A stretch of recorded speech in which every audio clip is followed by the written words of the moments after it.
Since they're not directly accountable to the tax-paying public, EU politicians and bureaucrats have understandably been more than generous to themselves in pay and perks. This is the much talked about Brussels gravy train. And here's my handy guide.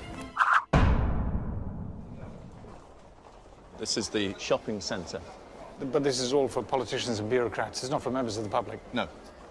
So you get your own hair salon and your nail bar. Get your nails done. Your nails done. There's a sauna, there's a massage parlour as well. Why would they not want to stay here, living a life of luxury? There are a number of people here who are paid more than the British Prime Minister. Ah, you might say, but how many? 4, 10, 100? 10,000. There are 10,000 people here paid more than David Cameron. That's 1 in 5 of everyone who works for the EU. If you're an EU official, there's the relocation allowance, the household allowance, the family allowance, the entertainment allowance, the private healthcare allowance, the private education for your kids allowance. The healthcare allowance includes free Viagra. You would have thought that would come under entertainment. If you're an MEP, you get an extra £250 a day for being good enough to turn up, another £41,000 a year on top of that to cover phone bills and computers, and another £225,000 a year on top of that to cover staffing costs, which in years gone by often meant spouse or children. And to cap it all, they've decided to charge themselves a special low rate of tax. But it's not just the officials and politicians who benefit.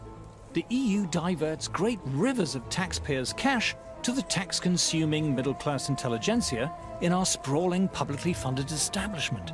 The European Union is very good at purchasing the loyalty of powerful and articulate interests in all the member states. When we hear great public institutions, quangos, museums and campaign groups waxing lyrical about the EU, we have to remember the EU gives them vast amounts of our money.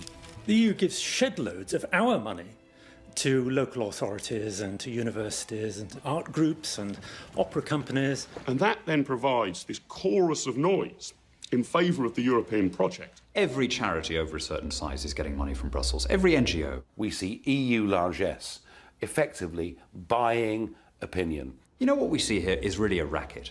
It's become a very good way of taking money from the general population and handing it to people who are lucky enough to be working for the system.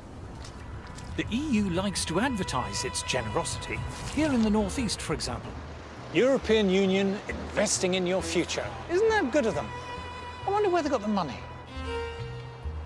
The Sage Arts Centre at Gateshead, we're often reminded, was built with the help of EU money. But what you're not told is that if you live in the northeast, for every £1 that comes from the EU, you have to pay the EU £2.30 in tax.